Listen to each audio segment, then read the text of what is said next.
आणि तुम्हाला भाषण ऐकायला आवडतं की गप्पा मारायला आवडतं?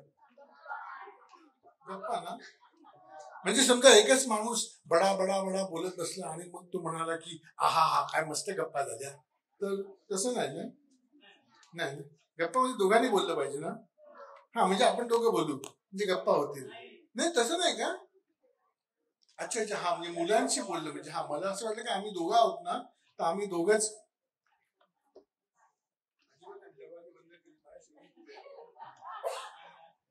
मीनाताई म्हणाला की 15 मिनिटांत जायचंय. म्हणजे अजिबात नाही, दरवाजे बंद केलेले आहेत, बाहेर सैनिक उभे जाऊ शकत नाही. तर आपण गप्पा मारणार आहोत. आणि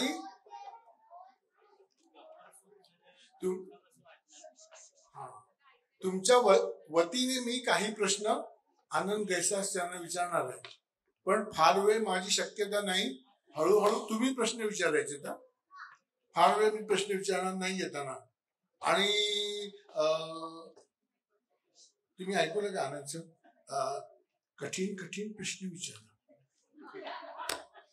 मला विचारायचे असेल तर सोपे सोपे, तुमचं नाव काय वगैरे.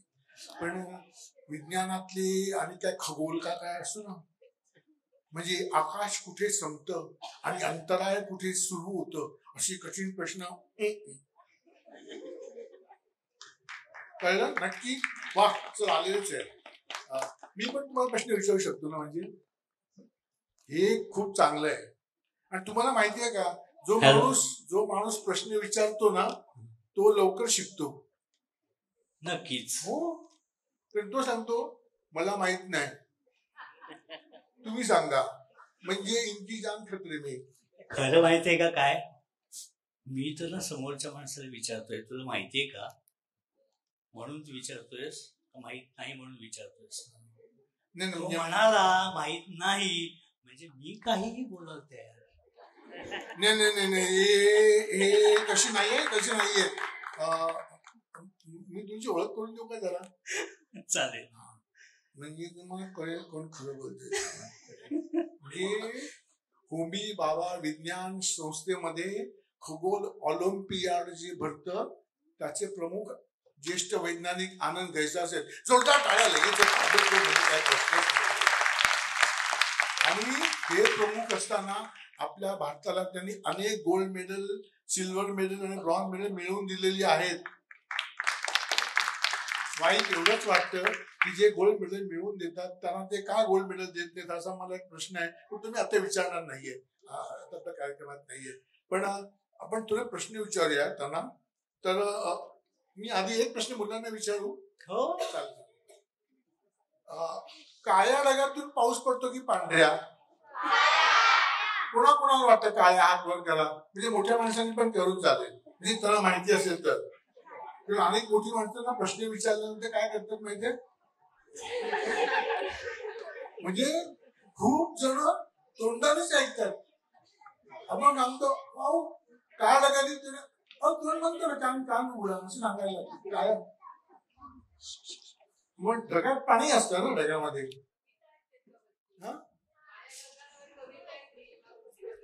अरे बापरे, तर आणखीनच कठीण प्रकार आहे. आमिर खान सुद्धा बसला होता मोठ्या लगान पिक्चर मध्ये. काळे ढग आल्यानंतर सगळी माणसं ओढायला लागली, आयोरे आयोरे. अरे थांबा जरा, एकदम आयोरे का? तर ढगात पाणी असतं ना? नाही. असं काय त्याच्या मी तुम्हाला प्रश्न विचारत नाहीये. अच्छा बरं, ठीक आहे. तुम्ही आता ऐकायचंच नाहीये थोडा. हो. तर मग ढगात पाणी असतं. मग ते काळेला दिसतं का माहितीये का? कारण गटाराच्या पाण्याची वाफ होती, ती काळी असते, ती वर जाते, मग ढग काळे होतात. मग ढगामध्ये एक फिल्टरेशन प्लॅन्ट असतो, त्यात सगळे पाणी स्वच्छ होतं आणि पांढरं शुभ्र खाली पडतं आणि ती घाण मिसळून आकाशात मिसळून जाते. असे काहीसे तर होत नाही ना, असा मला प्रश्न भेटला. मी कितीतरी वेळा वॉटर बॅग मध्ये पाणी भरतो पण काळं दिसतच नाही.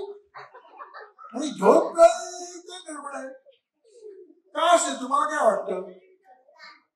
बिंदास उत्तर द्या. हे काय आपल्या केबीसी नाही या, म्हणजे उत्तर बरोबर आहे तर 10,000 नाही तर जा घरी, असली आपली जे सिस्टीम नाही. उत्तर चुकेल आणखी काय होईल ना. आणि समजा उत्तर चुकलंच तर इथे गैसाच गुरुजी आहेतच. फक्त एक चांगली गोष्ट की त्यांच्या हातामध्ये छडी वगैरे नाहीये, नाहीतर माझे वजन आणखी कमी झालं असतं. बरोबर. सूर्याचा प्रकाश पडल्यानंतर ढग काळे होतात आणि चंद्र उगवल्यानंतर ढग पांढरे होतात. ढगांचं सूर्याकडे लक्ष असतं. आला का सूर्य होऊया काळे, गेला का सूर्य होऊया. जेव्हा रात्री पाऊस पडतो तेव्हा ढग पांढरी शुभ्र असतात. सकाळ पाऊस काळा पडतो, पाऊस काय नाही, सॉरी ढग काळे होतात. मग काय आणखी काय असेल, सूर्याचं काय कधी खरं वाटत नाही मला. नाही पण उत्तर अनेक गोष्टींमुळे माणसाच्या मनामध्ये निरनिराळ्या गोष्टी अशा येतात. याचं कारण आपल्या पाठ्यपुस्तकातूनच त्याची सुरुवात झालेली असते की ह्या संकल्पना, आपण जरा काही कठीण शब्द येतात हे संकल्पना वगैरे, त्या मनामध्ये कुठेतरी रुजल्या जातात. म्हणजे असं की आपल्या पाठ्यपुस्तकातच मुलांना असं शिकवलं जातं की सूर्यप्रकाश हा पिवळसर असतो. त्याकडे आपण येऊच नंतर. आता पिवळा सूर्यप्रकाश ढगांवर पडला तर ढग पांढरे पण दिसणार नाही आणि काळे पण दिसणार नाही. दिसायला पाहिजे ना. मी तुमचं वाक्य सोपं करू का. पाठ्यपुस्तकाकडून फार अपेक्षा ठेवल्यामुळे झालेला गोंधळ असं आपण म्हणूया. त्या पाठ्यपुस्तकाचा अंधविश्वास वगैरे असं काहीतरी म्हणण्याची गरज नाही. होतं काय की आपण ना विचार करताना कशाचा तरी संबंध कशाशी तरी लावतो आणि नक्की जे काय बघायचं असतं ते बघतच नाही. रोजच्याच तुम्ही ढग बघता की नाही असा प्रश्न विचारला तर तुम्ही आधी हो म्हणाल. हो. मग कुठल्या प्रकारचा ढग बघता, त्यात प्रकार असतात का. प्रकारच नाही अर्थातच. आमच्या कोथरूडचा वेगळे ढग दिसतात. म्हणजे मुंबईला वेगळे ढग, कोथरूडला वेगळे ढग, हिमालयात गेला तर वेगळे ढग. हो, प्रत्येक ठिकाणचे ढग आणि प्रत्येक उंचीवरचे ढग वेगळे. म्हणजे देशी ढग परदेशी ढग असं पण आहे. आयुष्यभर इथे एकदम डेंजरच झालं. मला असं वाटतं की सब ढग 12% असं नाही. त्यामुळे फक्त काळ्या ढगातून पाऊस पडतो असं जे म्हणतात ते ढग काळे दिसत नाही. आपण ढगांवरती पडलेली सावली पाहत असतो. एक अति वेगळं दिसतंय. म्हणजे ते विमानाचं तुम्ही सांगितलं. तसंच. कधी विमानात बसलाय का तुम्ही? मी ऑस्ट्रेलियाला जाताना बसले पण चालवलं नाहीये. तुम्हाला प्रॉब्लेम काय?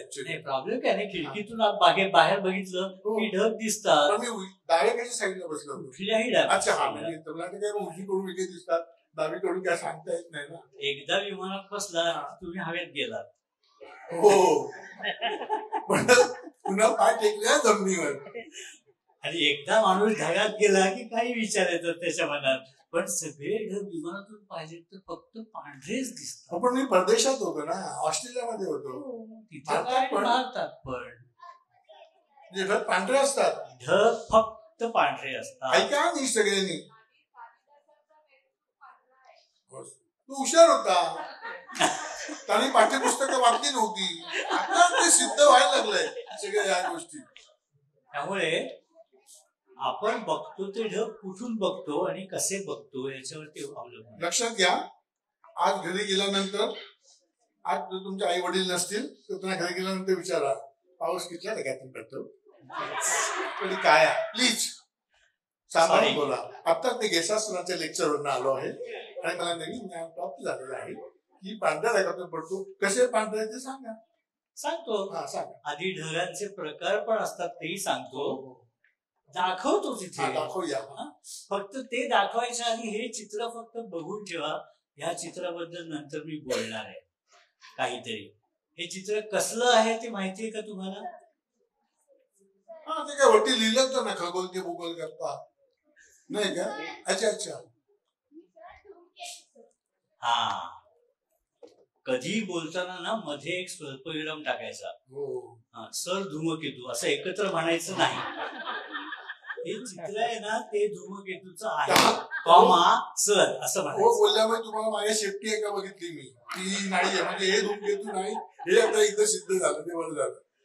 तर धूमकेतूच आहे एवढं निश्चित, पण त्याची शेपटी ही सरळ अशी वरतीच नाहीये, अशी अशी अशी अशी मोठी आहे एवढी.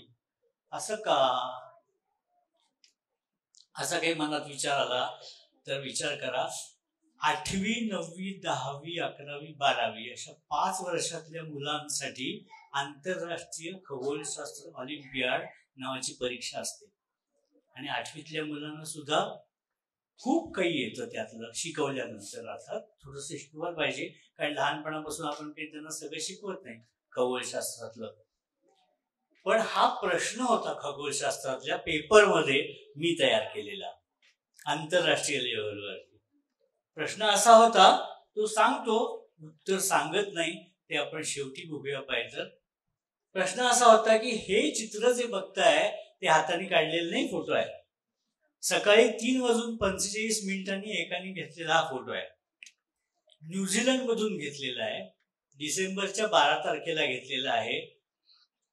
मॅकनील नावाचा हा धूमकेतू आहे, त्याचा हा फोटो आहे.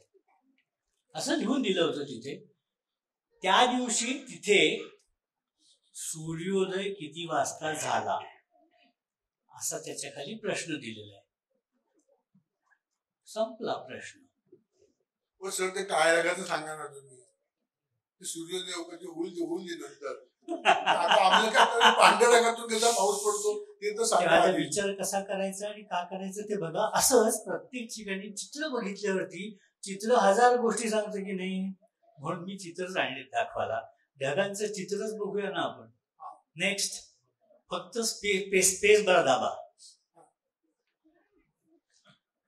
आपल्याला ढगांचे प्रकार माहिती नाहीत. आपल्याला ढग कधी कधी असे दिसतात, कधी असे दिसतात, कधी असे दिसतात, कधी असे दिसतात, कधी असे दिसतात.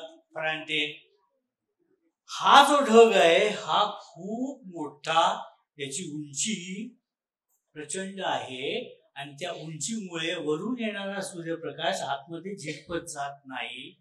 वरच्या ढगातल्या वाफेची सावली खालच्या वाफेवरती पडते. ढगात पाणी नसतं, वाफ असते.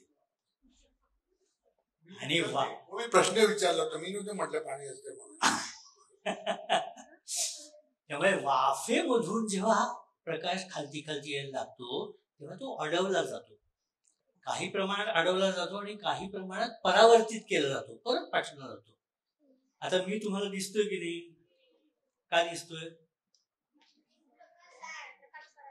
करेक्ट, प्रकाश पडतो. त्याच्याकडे पण येऊच, प्रकाश उभा कसा राहतो ते पण बघू. तेच ना, प्रकाश पडतो असं आपण म्हटलो नेहमी, पाऊस पडतो तसा. तसंच हा काळा ढग खालून दिसतो आपल्याला, त्याच्यातून पाऊस येतो. याचं कारण ह्याची जी काही उंची आहे त्या उंचीमुळे त्या ढगामध्ये पाणी किती धरून ठेवणार याच्यात काहीतरी परिणाम घडतो. आणि इथे जेव्हा समुद्र सपाटी किंवा जमिनीच्या शेजारी असलेलं हवामान आणि उंच उंच जाऊ तसतसं हवामान बदलत जातं. उंच गेलं की थंड हवामान, तसंच हा ढग उंच झाला की इथे थंडपणा लागतो.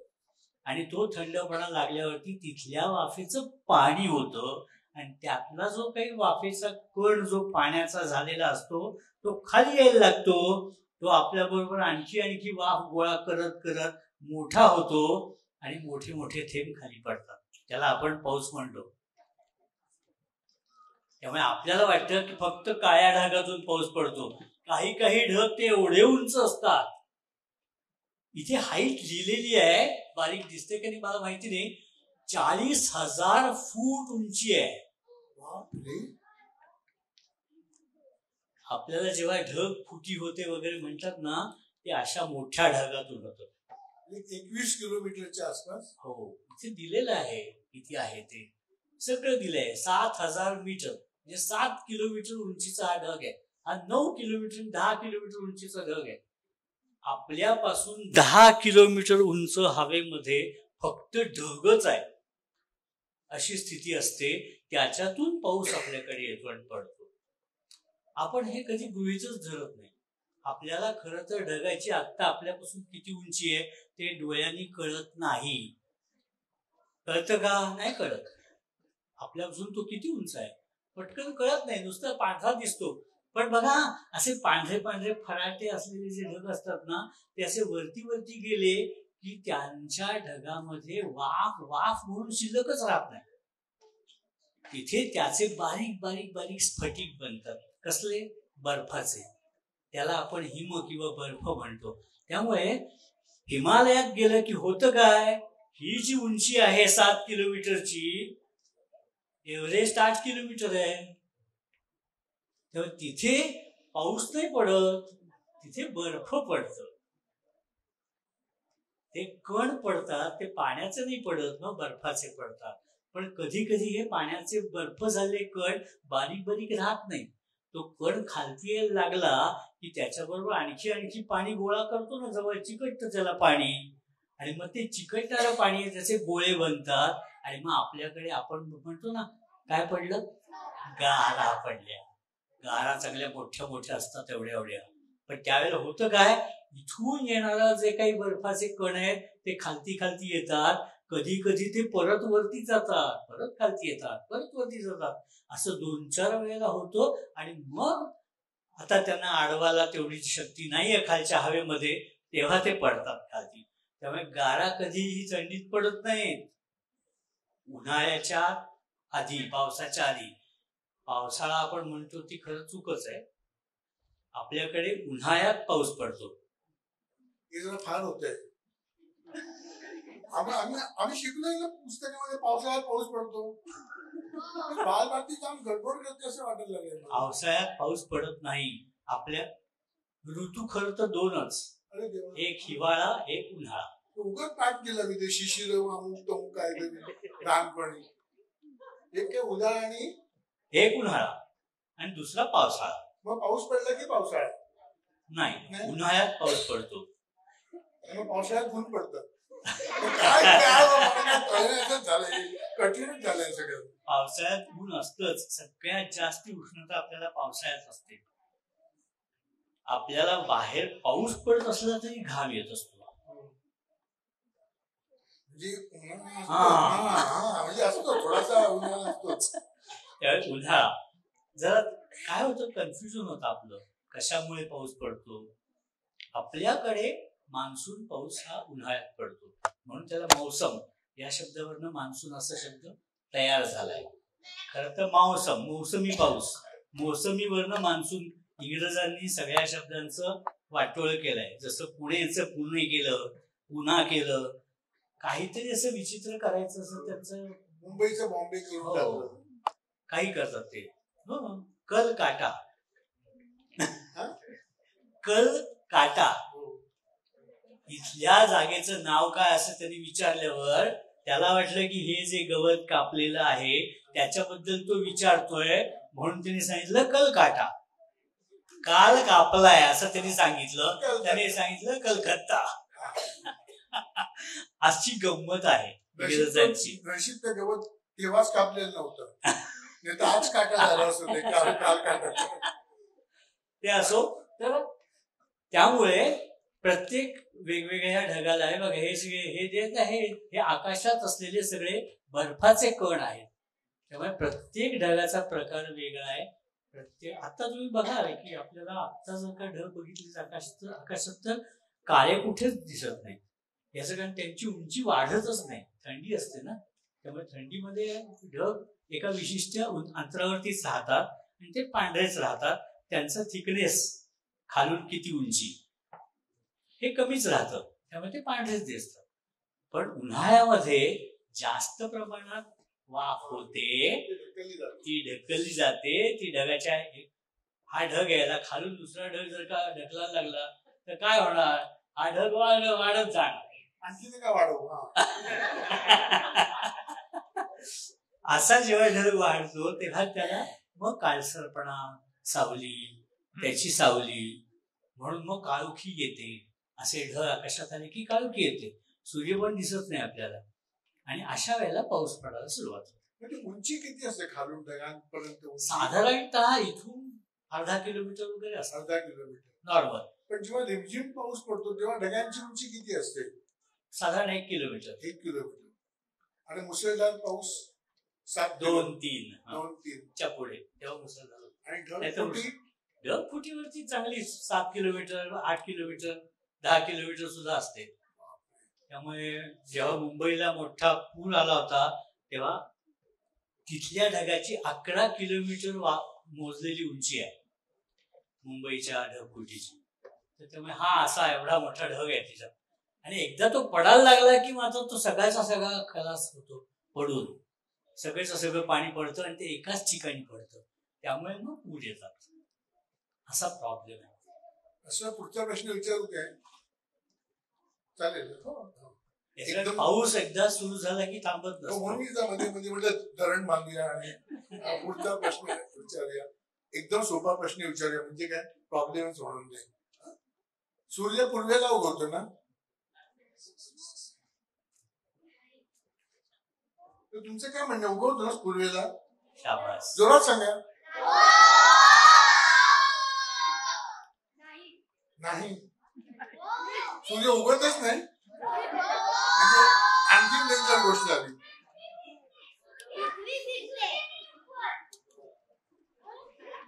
बोल. हा, त्याचं म्हणणं अर्ध खरं आहे, अर्ध बरोबर आहे. पण पूर्वेला ऐका, सूर्य उगवतो ही कोणचं चूक आहे. ठीक आहे, काही बाबतीत आपल्याला ऐकायला लागतं.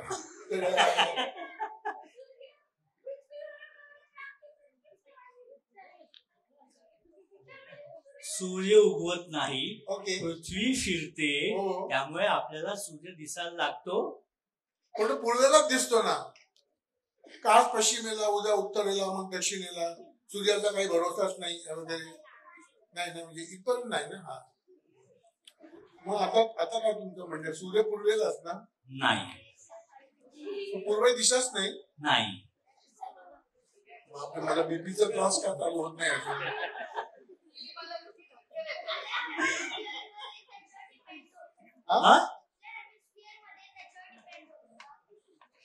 नाही.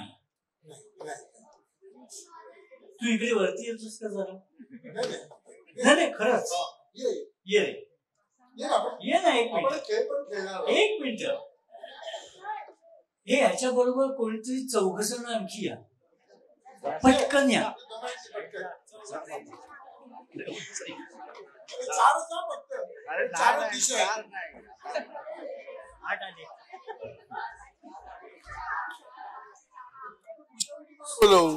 बस. हा, ठीक आहे. 1 2 3 4. हे तुझे ग टोपी झाली. हा, बस ठीक आहे. हा, ठीक आहे. हा म्हणतो याला उत्तर मिळालं ऑलरेडी. याचं उत्तर आहे की पृथ्वी जी फिरत असते, जेव्हा तिचं पृथ्वीचं तोंड सूर्याकडे होतं तेव्हा ज्या भागावर प्रकाश पडतो त्याला आपण पूर्व म्हणतो. आणि जर का पृथ्वीच्या दुसऱ्या बाजूला परत प्रकाश पडला तर मग परत दुसरे तिकडचे लोक त्याला पूर्वच म्हणतात. अगदी बरोबर सांगितलं त्यांनी. पण त्या दृष्टीने आपल्याला हे कळेल असं एक दृश्य तयार करूया आपण इथे. ओके, पहिली गोष्ट म्हणजे आता तू जे सांगितलंस ते बरोबर आहे. पृथ्वी स्वतःभोवती फिरते असं म्हणालास. नाही, स्वतःभोवती. हा, स्वतःभोवती फिरते ना. मग ती कशी फिरते?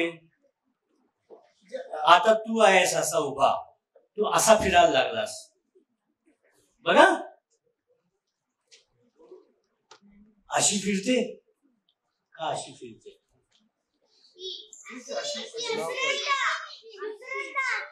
हा, कशी फिरते?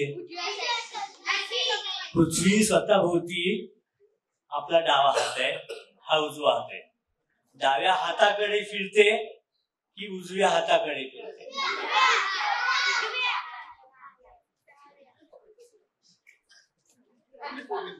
Public opinion उजव्याच. प्रॉब्लेम असा आहे की आपण नीट बघतच नाही, स्वतःकडे बघत नाही, पृथ्वीकडे बघत नाही. ठीक आहे, पृथ्वीकडे बाहेर जाऊन कसं बघा आमची म्हणजे आमची एक एक नवीन कामं वाढवू नका. पृथ्वीवर राहून कसं बघता येईल असं सांगा तुम्ही कसं विचार करता. पृथ्वी बाहेर जाऊन बघत नाही म्हणजे मला जीव सोडला पाहिजे नाही, काहीही करायला लागत नाही. छान पैकी झोपायला लागतं. तिथं मी रोजच झोपतो. आता एक गोष्ट बघा, आपण असं म्हणतो इकडे जर का पूर्व असेल तर पश्चिम कुठे असेल? मागे. उत्तर कुठे असेल? दाखव ना डावा कुठलं ते. करेक्ट. तेच हवं तुम्हाला. आणि इकडे इकडे दक्षिण, तिकडे उत्तर, मागे पुढे. आता समजा याचं डोकं उत्तरेला करून झोपायचं असतं ना. दक्षिणेकडे डोकं करून झोपतात का? असं विचारायचं नसतं, शास्त्रात दिलंय म्हणून. नाही, असं काही नाहीये. हा मूर्खपणा आहे. कुठेही डोकं करून झोपला तरी झोप लागते. हो, समजा ह्याचं डोकं उत्तरेला आहे, खालची झोपशील इथे जरा. हा, झोप. डोकं उत्तरेला आहे, उत्तरे डोकं. हा, इकडे झोपा बिनधास्त. नाही, वरती बघत. आणि हात दोन्ही असे. येस. याचा इकडचा हात कुठल्या दिशेला आहे? हा हात कुठल्या दिशेला आहे? सोपं आहे. हा जर का इकडे लोळत गेला तर तिकडे असणारा सूर्य तिकडनं उगवणार आहे. हा इकडे लोळत गेला तर सूर्य इकडे उगवेल का? होय, पण तसं होत नाही. तसं होत नाही. पृथ्वी सतत या हाताकडून ह्या हाताकडे, म्हणजे उजव्या हाताकडून डाव्या हाताकडे स्वतःभोवती फिरत असते. लक्षात राहील. आता लोळ. नको येऊ उठ. फक्त कळण्यासाठी सांगितलं. पण आता गंमत बघा, ही पृथ्वी असं धरा, हिचं डोकं उत्तरेला आहे, पाय दक्षिणेला आहे, असं धरा. आता आडवा नाही झोपलेला. आता हा जर का हा एक माणूस या पृथ्वीवर इथे उभा आहे. हा ह्याच्यावर उभा आहे असं धरूया. याचं तोंड इकडे समोर असेल, त्या तिथे सूर्य आहे असं समजा. काय? सूर्य तिकडे आहे, बरोबर. आता ह्याच्या नाकाच्या समोर सूर्य आहे, म्हणजे आडवा झोपलेला असताना डोक्यावरती सूर्य आहे. लक्षात आलं का? नाकाच्या समोर सूर्य आहे ना. हे झोपलाय समजा, नाकाच्या समोर सूर्य असेल तर कुठे असणार? करेक्ट. ह्याच्या डोक्यावरच्या बरोबर समोर सूर्य आहे. तू जर का पृथ्वीवर अशी आहेस उभी, कारण पृथ्वीकडे पाय असतात ना नेहमी आपले, डोकं बाहेर असतं. आता हिचं नाकासमोर आहे का सूर्य? नाही. इकडे मागे कशी उभी राहशील? अशी राहशील. करेक्ट. आता हिच्या नाकासमोर काय आहे? अंधार. सूर्य पलीकडे आहे आणि हिच्या इकडे. आणि आता पृथ्वीने जर का स्वतःभोवती उजव्या हाताकडून डाव्या हाताकडे जायला सुरुवात केली तर काय गंमत होणार आहे बघा. तू असा जर का फिरलास तर त्याच्या बरोबर पाय याच्यावर टाकलेले आहेस, तुला पण तिकडे फिरायला लागेल ना. फिरा बरं. हा, थांब. असंच थांब. तू काय होशील? इकडे जाशील. तू इकडे जाशील ना. ये ये ये. तुमची तोंड बदलतील का? नाही. तोंड काय राहतील? अशीच राहतील ना. तुझं तोंड असंच राहील ना. तुझं तोंड तिकडे राहील ना. आता बघा, आता हिच्या नाकासमोर सूर्य आलाय. म्हणजे हिच्या डोक्यावरती सूर्य आलाय, म्हणजे हिचे 12 वाजलेत. कळलं का?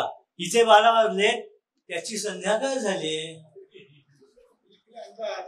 हिच्या डोक्यावर अंधार आणि हिला मात्र सकाळ. तिच्या ह्या हाताला बघ ना, अशीच राहा तू, उभं आहे, हा अशीच राहा. हिच्या ह्या इथे काय, हिची पूर्व आहे, हिची पूर्व आहे. आता सूर्य उगवणार हिला, बरोबर. आणखी एक कोणात फिर, 90 अंशात फिर, करेक्ट. आता हिचं काय होणार आहे, पुढे जा पुढे. येस. आता हिचे 12 वाजलेत. हिचा पूर्वेचा हात पूर्वेलाच ठेव, तुझा पूर्वेचा हातही पूर्वेलाच ठेव, तुझा पूर्वेचा हात पूर्वेलाच ठेव, तुझा पण हात पूर्वेलाच ठेव. झाला का गोंधळ? प्रत्येक जण म्हणतोय माझी पूर्व दिशा इकडे. एक इकडे दाखवतोय, एक इकडे दाखवतोय, एक तिकडे दाखवतोय, एक तिकडे दाखवतोय. देशाची पूर्व दिशा वेगळी आहे. प्रत्येक देशाची, प्रत्येक ठिकाणाची, पृथ्वीवरच्या जागेवरची पूर्व दिशा वेगळी. वास्तुशास्त्र वगैरे नादाला लागून. वा वा वा, मी म्हणेन ती पूर्व दिशा. मोडतोड करायला नको. नाही, याचं कारण माहितीये का गंमत, माझ्या पूर्व दिशेला इथे देव पाहिजे आणि पश्चिम दिशेला संडास पाहिजे. म्हणजे माझ्या पलीकडचा जो माणूस राहणार असेल त्याच्या देवघराच्या समोर आमचा संडास. म्हणजे देवांची सोय झाली, जवळच पाहिजे. माणसांची हो न हो, हे मला आयडिया खूपच आवडली. वास्तुशास्त्र वगैरे गेलं चुलीत, किंवा आता चूल कुठल्या दिशेला आहे, पश्चिमेला गेला ना, चुलीत नको म्हणूया. त्यामुळे खगोलशास्त्रामध्ये पूर्व आणि पश्चिम ह्या दिशा गृहीत धरत नाहीत. लक्षात घ्या, खूप महत्वाचा मुद्दा आहे. जगात दिशा दोनच. एक म्हणजे पृथ्वी जशी फिरते तिचा एक बाजू जिथे आहे त्याला उत्तर म्हणायचं, त्याच्या विरोधातली बाजू आहे त्याला दक्षिण म्हणायचं. उलट म्हटलं तरी चालेल पण म्हणत नाहीत, एवढंच. धन्यवाद. का वगैरे काही नाही, आपण ठरवलंय. उत्तर कुठली आपण ठरवले, पूर्व कुठली आपण ठरवले. दिशा जर का बघायची झाल्या असं लक्षात ठेवलं पाहिजे. धन्यवाद मुलांनो, छान. सगळ्या दिशांनी खाली जा.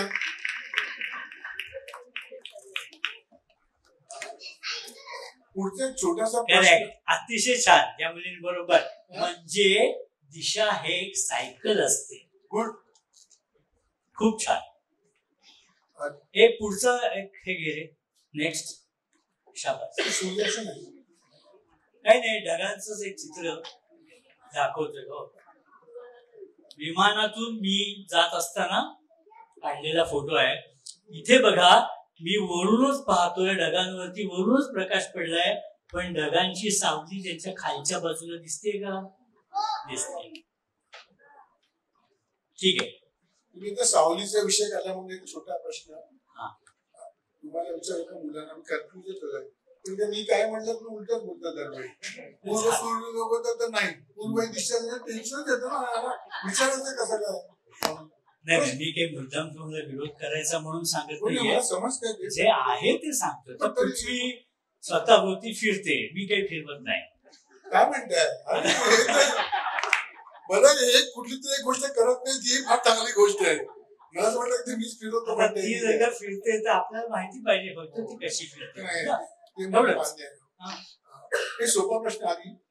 सगळ्यांना प्रकाश दिसतो ना? सगळ्यांना एवढा हळू आवाज काय आला? काही खाताय की व्हॉट्सअप बघताय? दोनच गोष्टी शक्य असतात. प्रकाश दिसतो का?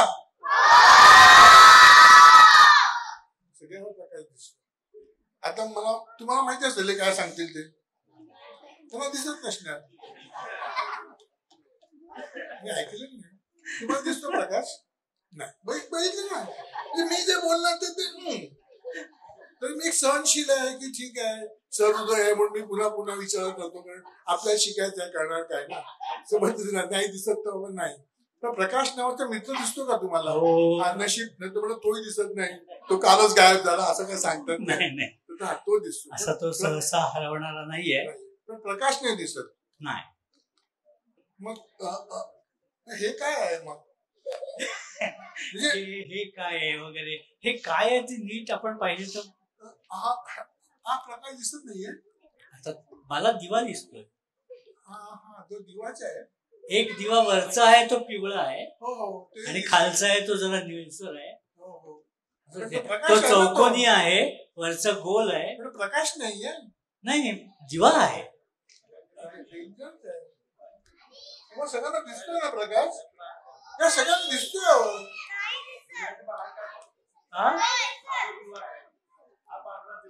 तो पांढरा दिवा आहे. हा बघा, प्रकाश बाहेर का पडतो?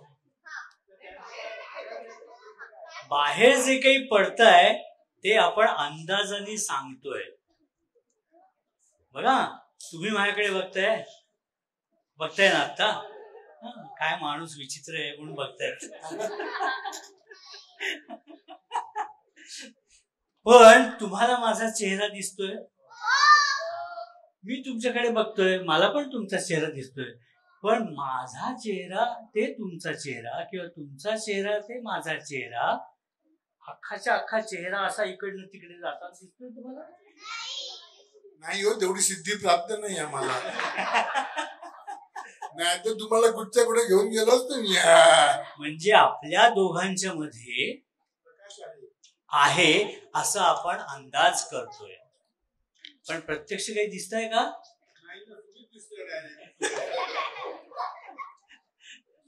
खरंय, असंच सगळीकडे होतं. असंच आवाज दिसतो का? कुठलीच ऊर्जा दिसत नाही. लक्षात येतं का प्रश्न?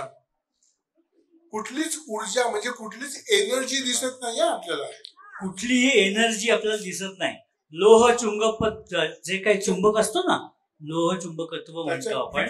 रेषा, गुरुत्वाकर्षण दिसतं नाही. इलेक्ट्रिसिटी हातातून सोडलं तर खाली पडणार आहे कळतं, पण ते कशामुळे पडणार आहे कळतं का?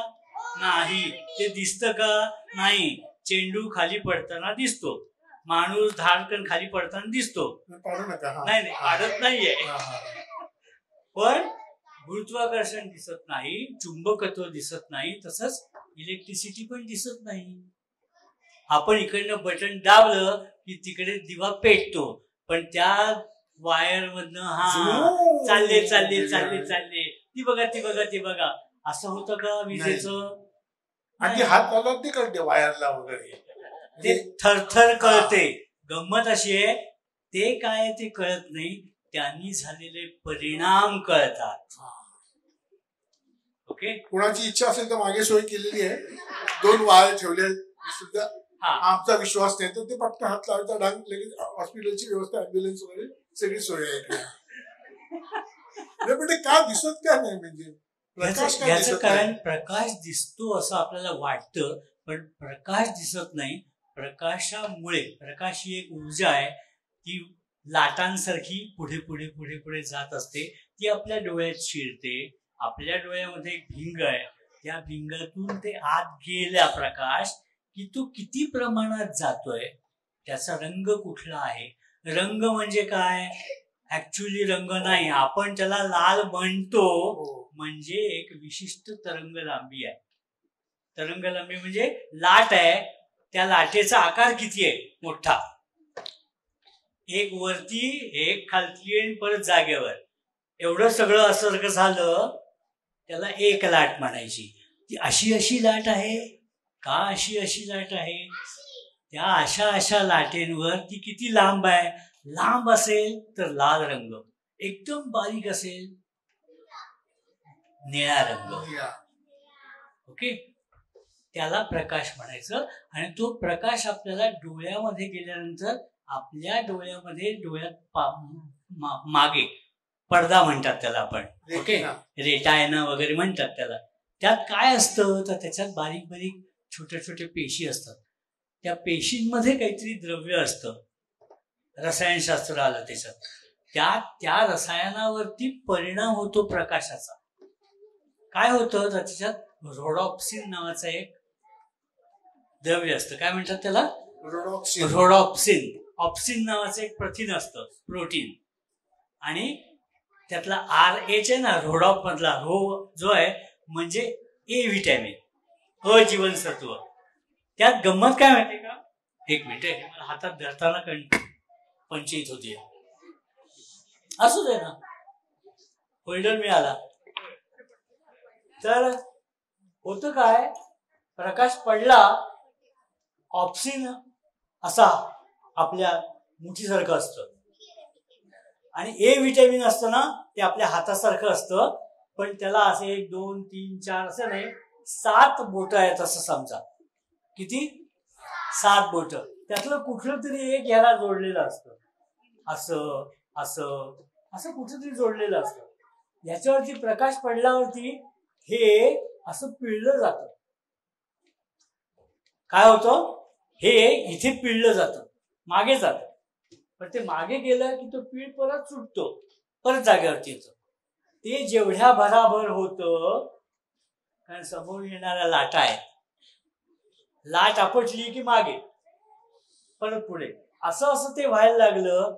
ही जी थरथर आहे, म्हणजे यांच्या पाठीवरती थापटत बसलं त्यांना कळेल ना थपडा मारतोय म्हणून. तशा थपडा तिथे बसतात डोळ्याच्या आतमध्ये. त्या थपडा मेंदूला कळतात, तेव्हा मेंदू ओळखतो. सावकाश थपडा मिळते म्हणजे लाल रंग, फास्ट थपडा मिळते म्हणजे निळा रंग, मध्यम थपडा मिळते म्हणजे हिरवा किंवा पिवळा रंग. अशा निरनिराळ्या तरंग लांबींचा मिळून प्रकाश आपल्याला कळतो, आपल्या डोळ्यात कळतो. त्यामुळे प्रकाश दिसत नाही, प्रकाशामुळे आपल्याला वस्तू दिसतात. त्या वस्तूंचा एकंदरीत प्रकाशमानता किती, त्या मानाने हे पिळलं जाणं ठरतं. हे जास्त झालं आणि असंच अडकलं तर काय होतं बघा, उन्हातून तुम्ही डायरेक्ट आतमध्ये आलात तर हे परत जागेवरती यायला वेळ लागतो. त्यामुळे आपल्या डोळ्यासमोर अंधारी येते, दिसतच नाही. काही दिसत कोणाला नाही, ह्याला दिसत नाही. आपल्याला वाटतं डोळ्यांनी बघतो आपण डोळ्यांनी बघत नाही. अरे ते पुस्तकात मी लिहिलं होतं, आता कानाने तरी ऐकतो की त्यांना प्रश्नच पडायला लागला. आपण कानांनी ऐकत नाही. उगाच मी डोळ्यात चष्मा लावला, कानालाच लावला पाहिजे होता बघायला. अहो दिसते डोळा हे कॅमेरा सारखे साधन आहे, तू दिसतच नाही म्हटलं मला ते टेन्शन. आपण चष्मा का लावलाय मग? प्रॉब्लेम असा आहे की काय आतमध्ये होतं त्याच्यासाठी आवश्यक असलेल्या गोष्टी पुढे आहेत. तो जो काही प्रकाश आहे तो आतमध्ये नीट जावा आणि आतमधल्या त्या पेशीवरती नीट पडावा, म्हणून हे सगळं आहे. अच्छा, ओके. म्हणजे तुम्ही पण त्यासाठीच लावताय? मी म्हटलं म्हणजे यांची स्टाईल आहे. तुमचा तो वेगळा आहे, माझा तो वरचा वेगळा, खालचा वेगळा, इथला वेगळा. मला 4 दृष्टी आहेत. अरे बापरे. हा, म्हणून 4 डोळे म्हणतात ते. यांना आहेत, मला 2च आहेत. पण एक मला असं वाटतं आनंद, एक मिनिट मी यांना ना आता जे सांगितलं ना तरंग लांबी वगैरे, तर त्याच्यामध्ये आणखी एक गोष्ट आहे की प्रकाश हा छोटीशी तरंग लांबी आहे जी आपल्याला दिसते. पण तीच तरंग लांबी जर का लांब केली किंवा अतिशय जवळ केली तर त्याला आपण वेगळे तरंग म्हणतो. त्याला रेडिओ तरंग म्हणतो, इन्फ्रारेड म्हणतो, मायक्रोवेव्ह म्हणतो, गॅमा रे म्हणतो. असं सगळं आहे आणि ते सगळंच काही दिसत नाही. स्पेस बार, रेडिओ दुर्बीण वगैरे स्पेस बार, हा स्पेस बार. अजून हे झालंय आपलं. हा, हे बघा. येस, पुढचं घ्या. हे बघा, लाल, ऑरेंज, पिवळा, हिरवा, पारवा म्हणतात त्याला. पारवा पारवा इंडिगो आणि व्हायलेट म्हणजे जांभळा. जातानाही पाणी पी, माहिती ना. मी मुद्दाम उलट गेलं. जातानाही पाणी पी. आता आपली जायची वेळ झालेली आहे.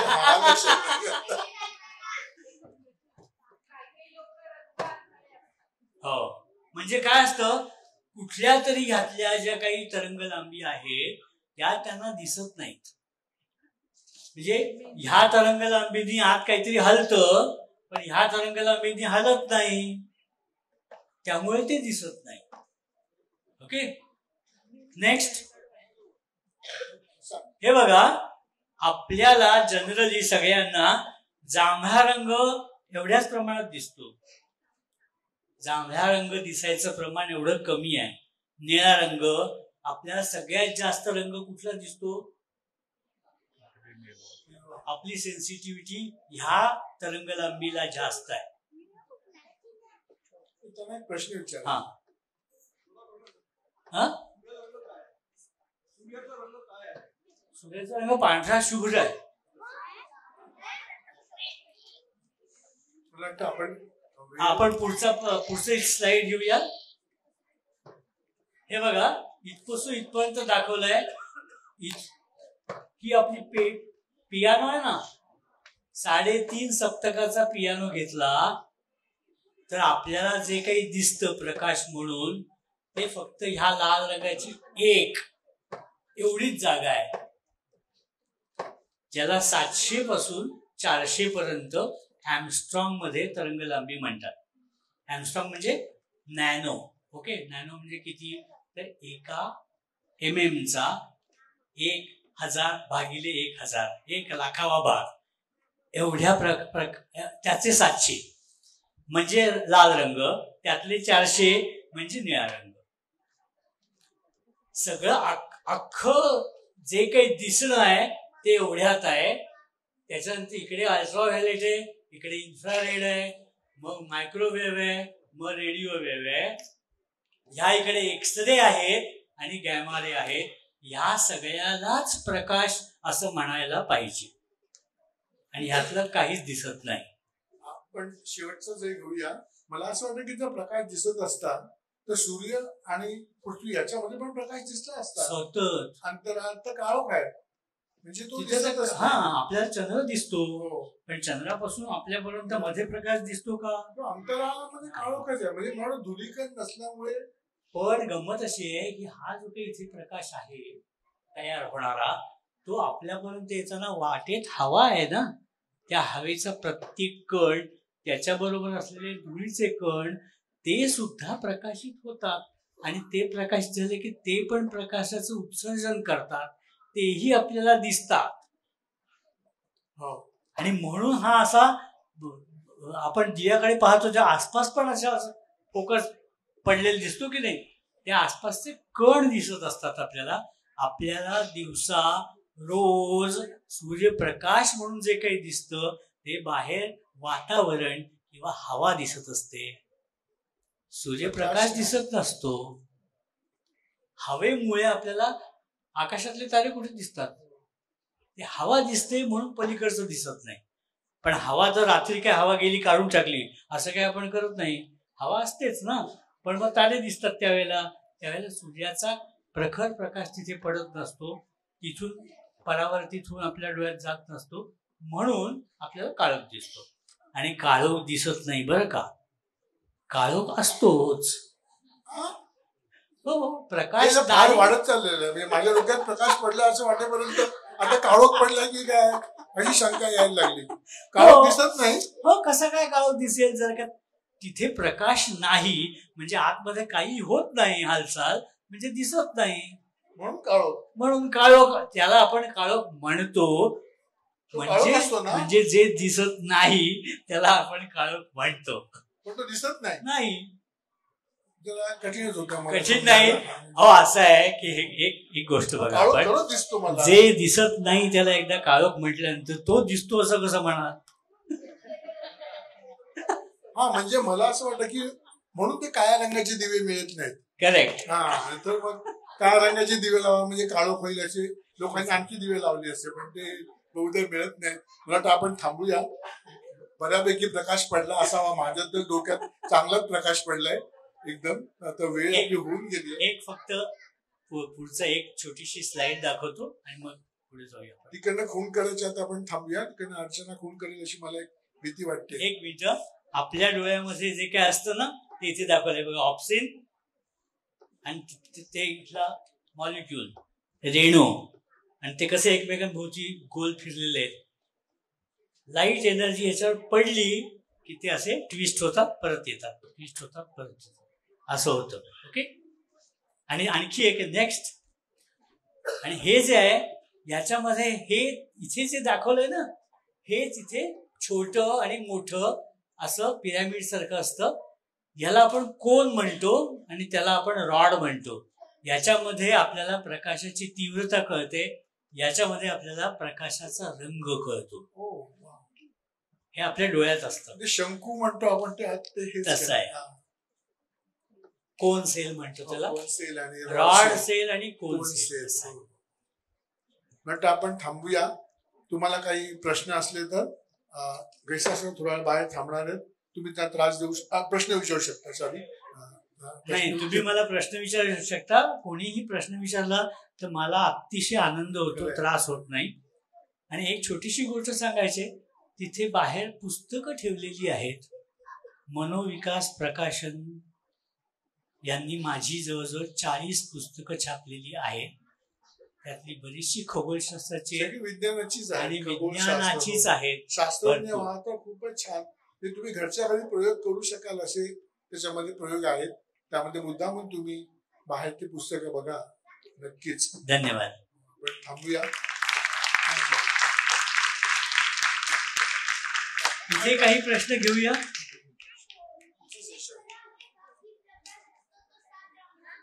हो, आता दाखवलं ना मग मी 7च आहे. त्याच्या पलीकडचा आणखी प्रकाश आपल्याला दिसतच नाही. आधी प्रकाशच दिसत नाही, पण बाकीचे रंग जे आहेत ना, पण त्या 7 मध्ये सुद्धा निळ्या रंगांचं जर का कॉम्बिनेशन केलं ना, एकत्र केलं ना, तर वेगळे रंग होतात तयार. असे आपल्याला एकंदर 256 रंग दिसतात. किती? 256.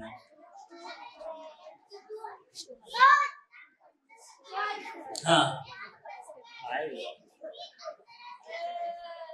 नाही, अंतराळात कायमच रात्र असते. याचं काय आपण बाहेर बोलूया का, गप्पा मारूया का? ज्या प्रश्न आहेत त्या सगळ्यांनी इथे अंतराळामध्ये या, बाहेर थांबलेले आहे, इकडे आपण जाऊ शकतो. पण आता आपण इकडे वास्तव झालेली आहे आपली. धन्यवाद. धन्यवाद सर. जोरात जोरात टाळ्या, बऱ्यापैकी प्रकाश पडलेला आहे. तुमच्या टाळ्यांच्या आवाजावरून आपल्याला कळालंच असेल हे सत्र किती तुम्हा सर्वांना आवडलेलं आहे. आपल्या या सत्रामध्ये इतकं उत्कृष्ट असं मार्गदर्शन केल्याबद्दल मी आनंद गैसाळ सर यांचा मनपूर्वक आभार मानते. सर एक मिनिट. आणि मी राजू तांबे सरांना अशी विनंती करते की त्यांनी आपल्या या सत्राचे जे मान्यवर आहेत आनंद गैसाळ सर, तर यांचा सत्कार करावा अशी मी त्यांना विनंती करते.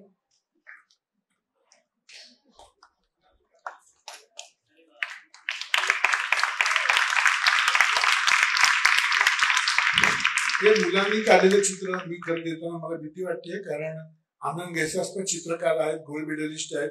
पण मला पूर्ण खात्री आहे ते किती मोठे असले तर ते असं चित्र नाही काढू शकणार. त्याच्यामुळे आम्ही त्याची डेव्हिंग केलेली आहे.